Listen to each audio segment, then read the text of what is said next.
भाषा और बोली में अंतर। आज हम लोग बात करेंगे भाषा और बोली में अंतर। चलिए स्टार्ट करते हैं। भाषा शुद्ध शब्द है, बोली अशुद्ध शब्द है। जैसे भाषा शुद्ध शब्द कैसे है, तो इसमें या दो अक्षरों मिलकर के एक शब्द का निर्माण करता है, तो ये शुद्ध शब्द है। जैसे चमक, च प्लस म प्लस का चमक, तो इसमें अक्षरों का मेल हुआ तभी तो एक शब्द का निर्माण हुआ और इसका अर्थ भी दे रहा है चमक। लेकिन बोली में चमक था, तो इसको चमक का चम इसका उल्टा कर देंगे तो इसका कोई मन अर्थ नहीं है, कोई अर्थ नहीं है। इसलिए बोली अशुद्ध शब्द है। इसका सेकंड है, इसका प्रयोग स्तरीय या क्षेत्र में किया जाता है।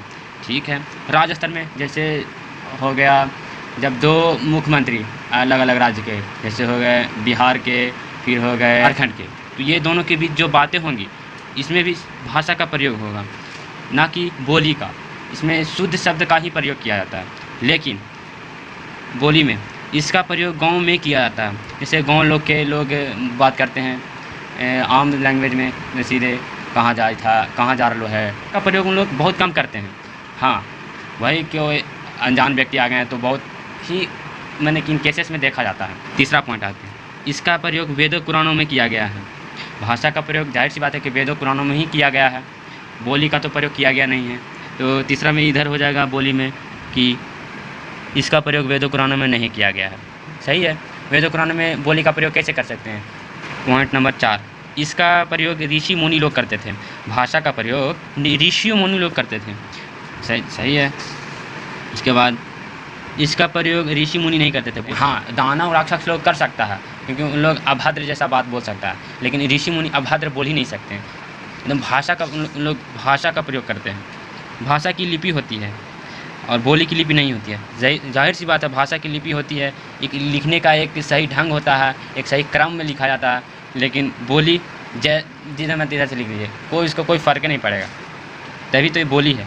अशुद्ध बोल दीजिए, इसमें अशुद्धता ही ज़्यादा देखा जाता है बोली में। आगे आते हैं, भाषा के कुछ प्रकार। जैसे मातृभाषा। मातृभाषा है क्या? वैसी भाषा जो अपने माता पिता तथा परिवार के द्वारा सिखाया जाता है, उसे मातृभाषा कहा जाता है। जैसे माता पिता, जब बच्चा जन्म लेता है तो अपने माता पिता के संग रहता है, उनके बीच पलता है, बढ़ता है, तो उनकी बातों को गौर से सुनता है और वही बातों को अध्ययन करता है और धीरे धीरे बोलने के लिए सीखता है। वही मातृभाषा हो गया। राज्य भाषा क्या है? वैसी भाषा जो राज्य स्तर पर प्रयोग की जाती है, उसे राज्य भाषा कहा जाता है। जैसे तमिल, सिंहली, उड़िया, बिहारी, ये सब अपने अपने राज्य की भाषाएं हैं। राष्ट्रभाषा वे भाषाएं जिसका प्रयोग राष्ट्र स्तर पर अधिक प्रयोग किया जाता है, उसे राष्ट्रभाषा कहते हैं। राष्ट्र स्तर पे, जैसे राष्ट्र स्तर पर कैसे बोल सकते हैं, लोकसभा हो या राज्यसभा, यहाँ तो शब्दों का एकदम सही बात की जाती है, अभद्र बातें नहीं की जाती है। और वहाँ विशेषकर हिंदी में ही बात किया जाता है। इंग्लिश होता है, लेकिन राष्ट्र स्तर पे हिंदी का प्रयोग अधिक किया जाता है। क्षेत्रीय भाषा वैसी भाषा जो विशेषकर क्षेत्रों में बोली जाती है, उसे क्षेत्रीय भाषा कहते हैं। जैसे मैथिली, पाली, पहाड़ी, भोजपुरी, मगही। जैसे मान लिया जाए बिहार में रहते हैं, तो बिहार में अनेक ज़िला हैं, 38 ज़िला है। 38 ज़िला में उसका लैंग्वेज होगा। जैसे आप आरा तरफ चले जाइए तो उधर भोजपुरी बोला जाता है, जहानाबाद में कुछ और बोला जाता है, नालंदा तरफ कुछ और भाषा बोली जाती है, गया है वहाँ कुछ और बोला जाता है। सब डिस्ट्रिक्ट में अलग अलग भाषाएं बोली जाती हैं, तो सबका अपना अपना लैंग्वेज है, भाषा है।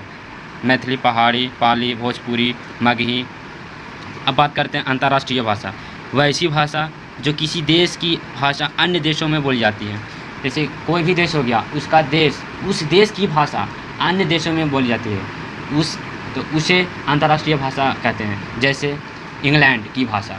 इंग्लैंड एक ऐसा देश है जो अधिकांश देशों पे राज किया है, और जिस वजह से वो एक इंटरनेशनल लैंग्वेज हम लोग का इंग्लिश है, तो वही है अंतर्राष्ट्रीय भाषा, उसी को कहते हैं। आई होप ये वीडियो आपको अच्छा लगा होगा। अगर आपको अच्छा लगा होगा तो लाइक, सब्सक्राइब और कमेंट करना ना भूलें। धन्यवाद। एक बार फिर से मैं आपको पूरी वीडियो दिखा देता हूँ।